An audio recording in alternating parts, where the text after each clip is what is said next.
Jadi gini, Wazan saya karena menghargai yang lain, jadi tidak terlalu banyak pertanyaan jawaban Anda, karena saya tahu intinya. Yang ini saya intinya begini, Anda sudah tahu kan, fikih itu kitab kuning itu karangan, itu aja intinya. Jelas itu karangan manusia, bukan firman Allah, itu aja intinya. Ini untuk seluruh yang mendengar di manapun Anda berada, Islam harus tahu bahwa kitab yang diajarkan di dalam kitab kuning ini adalah karangan manusia. Udah ya, tinggal gantian yang lain. Udah cukup ya jawaban saya. Itu kitab Terakhir, Pak. karangan. Terakhir ya Pak Muhammad Kecil, baru saya pergi Ya. terakhir ya. Wazan tafa'ala dalam kitab Gundul ini, saya ingin lihat Bapak bisa baca kitab Gundul deh. Wazan tafa'ala itu bermakna apa di dalam tasrif atau dalam wazan? Jadi ini itu saya sudah pelajari dulu ya. Jadi Ya. saya sekarang bukan untuk mengajari orang-orang ke arah situ. Saya tidak akan membawa ke arah itu. Saya sekarang hanya menunjukkan bahwa ini kitab karangan. Terserah Anda mau dilakukan silakan, mau ditinggalkan juga silakan. Karena itu karangan manusia, tidak dijamin oleh Allah, dan saya tidak mau menyesatkan orang. Titik. Dan itu aja ya dari saya. Saya tidak mau, kenapa saya tidak menjelaskan, tidak mengajarkan, karena saya tidak membawa orang ke pemikiran itu. Saya membawa orang itu agar mengerti ke Al-Quran. Ya, saya tidak mengajak ke kitab karangan manusia. Jadi Anda sendiri sadar ya, kitab itu adalah kitab karangan. Ya, tinggal dipikir aja sekarang. Yang jernih kita, ya oke ya, sampai di situ aja. Saya simpulkan 1 menit terakhir. Sorry Pak Awan, nggak bisa saya ini. Saya cuma mau nanya sama Pak Awan sebelum saya. Masih ingat cerita guru saya ketika masih sekolah, masih kecil. Ada anak baru latihan bahasa Arab mufrodat. Jadi dia taunya kalau yadun itu tangan, kalau anta itu kamu. Ya kalau jalan ya saro, kalau kepala ya roksun, kalau saya ya anak. Ketika dia baru ahli mufrodat, di Arab kepalanya diusap-usap sama orang Arab. Kata si santri tadi, ya Syekh, yadun anta, saro-saro ala roksi ana, katanya. Ya artinya sama. Jadi ya Syekh, yaitu yadun anta berarti tangan Anda, saro-saro terusannya itu ala roksi ana, pada kepala saya. Jadi dia belum bisa mengatakan misalnya yaduka ala roksi, tapi ya yadun anta saro-saro ala roksi ana. Nah semoga semua dialek tadi nggak termasuk kategori yang itu. Saya dulu sekolah kakak kelasnya Gus Zofur itu ya punya teman kalau dimarahi di kelas itu bilang, Gus tadi saya dimarahi di depan alladzina aja. Jadi apa maknanya alladzina katanya di depan orang apa? Banyak. Karena setiap ngaji alladzina wong akeh. Jadi kalau dimarahi di depan publik berarti dimarahi di depan alladzina. Nah ini kapan saya tadi pamit sama Gus Zofur itu kapan-kapan bisa disewa enggak Gus itu? Bisa kan?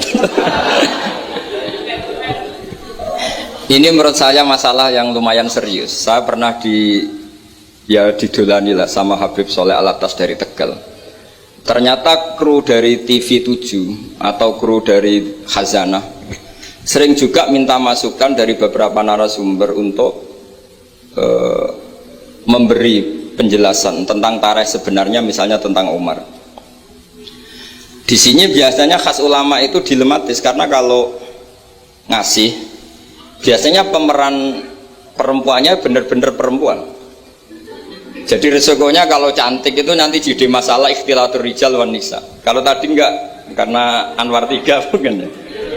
Atau mbak-mbaknya enggak mau berdampingan dengan Abu Jahal, enggak tahu tadi.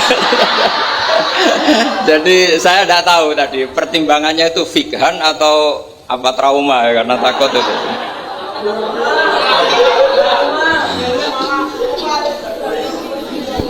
Para adik-adik santri yang saya cintai, saya bersyukur sekali karena saya biasanya nggak pernah mengacara mau itu hasanah, ini mutor ya, karena yang merintahkan guru kita yaitu Kiai Haji Agus Abdul Ghafur. Begini, saya punya usul pada anak-anak. Saya bagaimanapun sangat mencintai Pondok Al Anwar. Saya usul sama anak-anak, terutama yang putra ya, supaya tetap menghafal fikih. Jadi kalaupun ditakdir nggak bisa berbahasa Arab kayak tadi, kayak Abu Jahal dan siapa tadi, Sayyid Hamzah dan sebagainya, setidaknya menghafal ahkam fikih, al-ahkam al-fikih. Jadi saya mohon muhafadzahnya itu tidak hanya Quran lafdzon wa tilawatan, tapi menghafal ahkam. Ini penting sekali karena kelebihan kita di kampus. Ini pengalaman saya kerja di kampus. Keunggulan kita adalah kita ini hafal kepastian hukum fikih. Jadi misalnya Kangkang harus hafal, meskipun nggak bisa baca teksnya, kalau iddatul mutafa'an hazaujuha itu arba'ata asyuri wa asyra. Kalau dia min dawatil hamli wa ulatul ahmali ajaluhunna ayyatuna hamlahun dan sebagainya dan sebagainya. Ini penting sekali karena ternyata yang saya baca, beberapa orientalis atau beberapa orang barat itu masuk Islam itu karena Islam itu dianggap hukumnya itu detail, termasuk mengatur pernikahan, perceraian, tata kelola ekonomi, tata kelola negara dan sebagainya dan sebagainya. Saya pernah ditanya menyangkut ekstremis, kalau dalam bab dosa besar misalnya, akbarul kabair ba'dal isyrak billah adalah qatlul mu'min. Jadi dosa terbesar setelah isyrak billah adalah qatlul mu'min, membunuh orang mukmin. Lalu pertanyaannya adalah, kita hidup di negara Indonesia yang penjahatnya ya mukmin atau muslim, yang kadang premannya juga mukmin juga muslim. Lalu kalau kita membela diri duel gitu dengan penjahat, lalu kita akhirnya membunuh si penjahat tadi, apakah masuk ayat wa may yaqtul mu'minam muta'ammidan karena dia orang mukmin? Jawabannya adalah kitab fikih itu menyediakan bab namanya kitabus sial, bahwa mangkutila duna mali fahuwa syahid, mangkutila duna ahli fahuwa syahid. Orang yang duel dengan penjahat kemudian dia mati adalah dia mati syahid, dan dia kalau terpaksa membunuh tentu ada aturan-aturannya ya, dengan tartib yang ditentukan di kitab-kitab fikih. Itu penjahatnya damnya itu muhaddar, sehingga dia tidak kena kisos si sahibul bait tadi yang punya rumah tadi. Sehingga dengan fikih-fikih yang detail saya harapkan santri sarang, karena dulu Mbah Zubair itu ma'ruf bil faqih ya. Saya sering kalau ngajar cerita bahwa misalnya Gus Zofur ngaji sama Mbah Mun ngaji sama Mbah Zubair ngaji sama Mbah Fakih Mas Kumambang, Mbah Fakih ngaji sama Mbah Mahfud Termas. Lah Mbah Mahfud ini muridnya Sayyid Abi Bakar Sato, Swahibul Li'anah. Sayyid Abi Bakar Sato punya kakak namanya Sayyid Umar Sato. Itu dulu kiainya mbahnya Mbah Mun itu, Ahmad Su'aib. Itu dulu berwasiat kalau gojlok adiknya Sayyid Abi Bakar Sato yang punya kitab I'anah itu, serana gunane mulang kitab gede-gede, yang penting wapal kan. Akhirnya kita ini korban konsepnya Sayyid Umar, jadi disuruh muhafadzah karena memang harus hafal. Jadi mahfudot saat tadi jagoan sama Gus Zofur, apa ingat ketika dulu muhafadzah? Karena kalau kita muhafadzahnya alfiyah itu gurunya bisa kita akali. Kalau kita pura-pura guru itu biasanya malu nyemak pakai kitab karena dikira nanti tidak hafal. Akhirnya murid-murid tahu, mesti digebut ya Gus, enggak mesti bingung. Jadi ada trik. Ya akhirnya betul anak-anak digebut terus gurunya semuanya terus wes pun Pak. Jadi bisa diakali juga, akhirnya ya lolos. Terus cerita kedua ini kisah nyata. Saya dulu itu dengan Gus Zofur musyawarah, Fathul Mu'in, macam-macam. Pernah digojlok sama bapak. Aku masuk krungu kon alim fikih sampai Gus Zofur makili Anwar, tapi aku ora percaya kon iso jawab pertanyaan. Nopo Pak? Itu ada seorang imam lupa baca Fatihah, langsung baca Subbihisma rabbikal a'la. Kemudian makmum bilang subhanallah. Karena si imam tadi hanya hafal tadi 3 juz tadi. Itu enggak pede. Ganti wadduha. Wadduha makmumnya masih bilang subhanallah. Akhirnya ganti surat yang dia pasti benar, yaitu ganti kulhu. Karena dia dikira kalau surat panjang itu salah, akhirnya diganti kulhu masih subhanallah. Lalu makmum tahu ini nggak ada solusinya kecuali dijelaskan secara jelas. Orang mau coba Fatihah.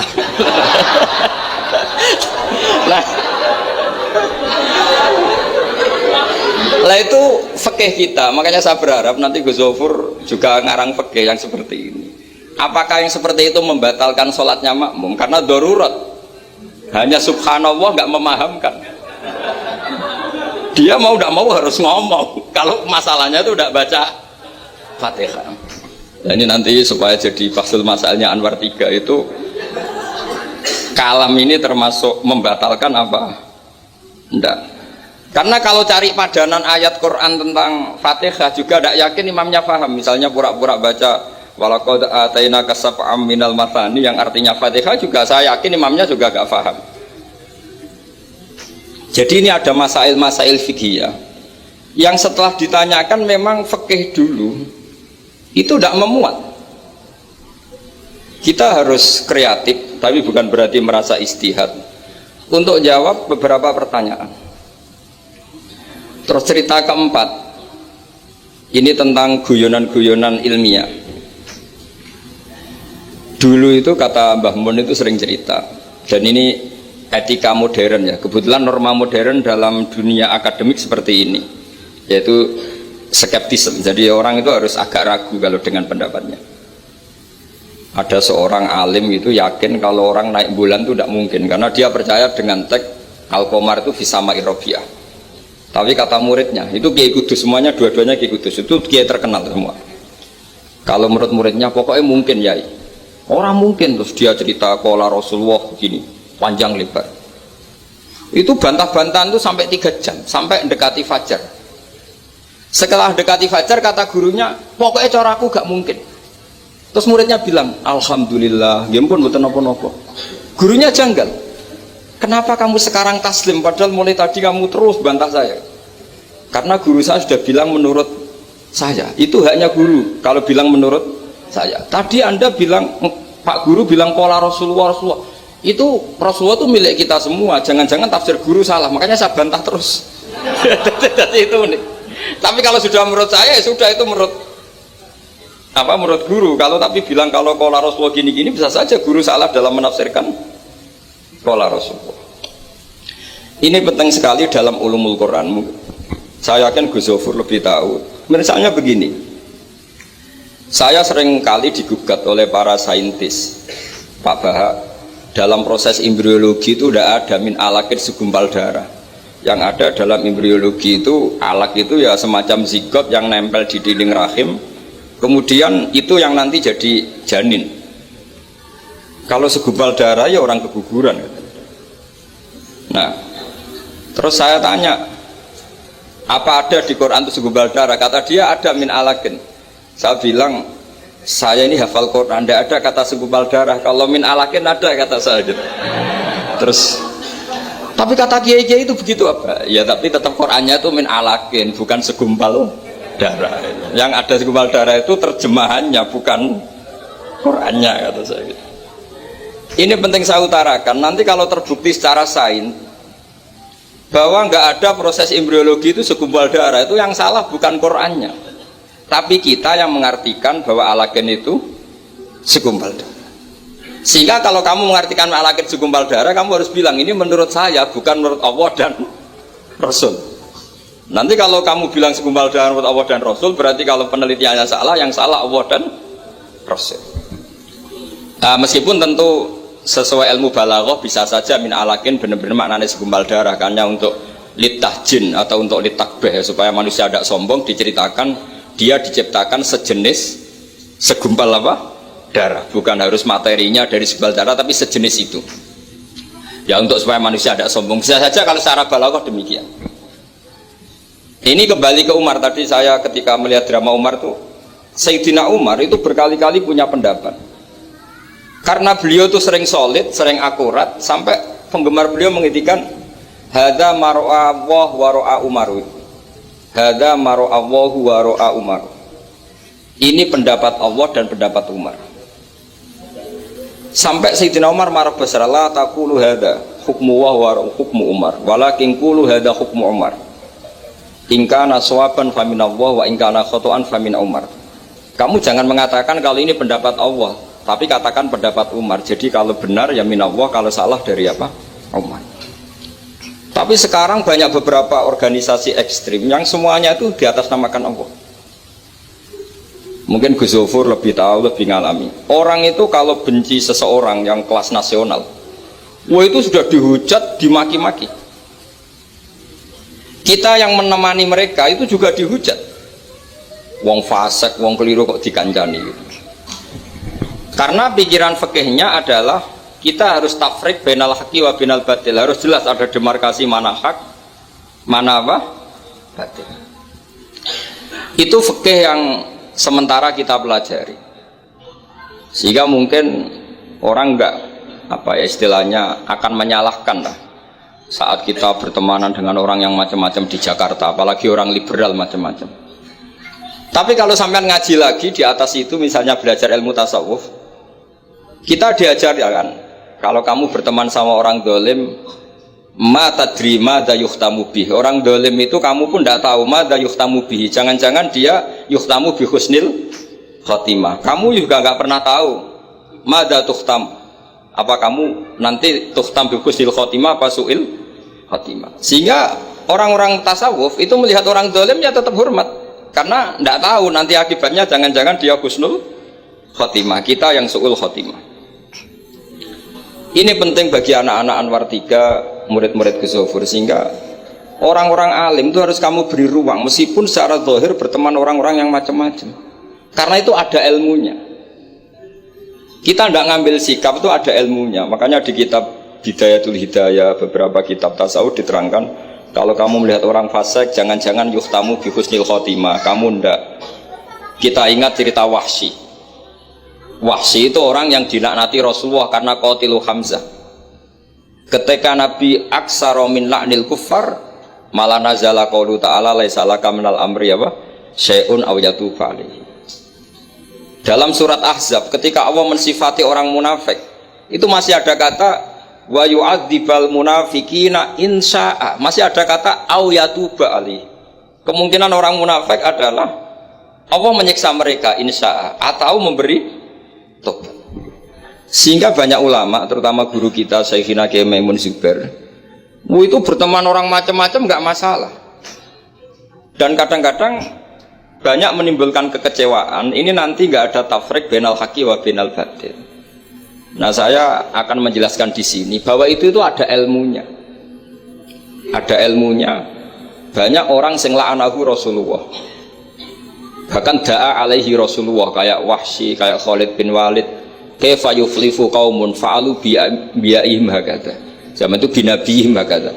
Yaitu ketika Rasulullah perang Uhud itu syujja wajhuh wa kusirat rubaiyatuh wa udmiyat lisatuh. Ketika Nabi babak belur wajahnya, kata beliau kaifa yuflihu qaumun fa'alu bi nabihim hakadha. Tapi apa yang terjadi? Justru Khalid bin Walid itu masuk Islam. Wahsy qatilu Hamzah juga masuk Islam. Sehingga saya meskipun punya sikap, tentu saya sebagai orang punya pilihan gaya hidup. Mungkin saya nggak akrab lah kalau sama misalnya Mas Nusron itu, tapi kalau Gus Zofur akrab. Tapi saya menghormati, itu pasti ada ilmunya. Saya jaga jarak ya ada ilmunya, Gus Zofur berteman juga ada ilmunya. Nah, ini yang saya harapkan dari Anwar 3. Mohon ilmu ini diperkuat, karena basis terkuat peradaban adalah ilmu. Ilmu menyediakan segalanya. Saya masih ingat Gus Mek Peloso itu akrab sama bapak saya, karena beliau senang semaan. Kebetulan pendiri semaan Jantiko itu bapak sama Gus Mek. Jamiyah anti koler itu awalnya. Selama-lama diganti Mantap, terus di era putra-putranya diganti Tigrul Ghafilin. Itu kalau jagungan sama bapak itu beliau bilang intinya begini. Iya nahi mungkar, kenal era gelem kok nahi mungkar. oleh proses piye, oleh tarbiyah piye kenal wae ra gelem. Meskipun tentu anak-anak tidak saya sarankan seperti Gus Mek, karena jadab Anda tidak mesti sukses kayak Gus Mek. Itu kan resiko. Karena untuk sukses itu butuh keramat, butuh macam-macam lah. Kalau sampean latihan gitu pasti ditangkap keamanan itu. Itu karena itu masalah gitu, kalau di pondok masalah. Tapi apapun itu, kita punya cukup khazanah ilmiah untuk melihat itu. Saya berkali-kali kalau acara di Pondok Hajan sering bilang, berteman orang fasik itu tidak boleh. Wa ingkana dasarin fajan ibu suratan. Kalau berteman orang fasik itu nggak boleh, karena nanti ketularan fasik. Tapi kalau dibalik, pertanyaannya dibalik, Mbah Niki membina orang fasik. Dan diantara membina tentu prosesnya itu berkawan macam-macam. Kalau dibalik itu menjadi haram apa halal? Bukan dibahasakan berteman orang fasik, tapi membina orang fasik.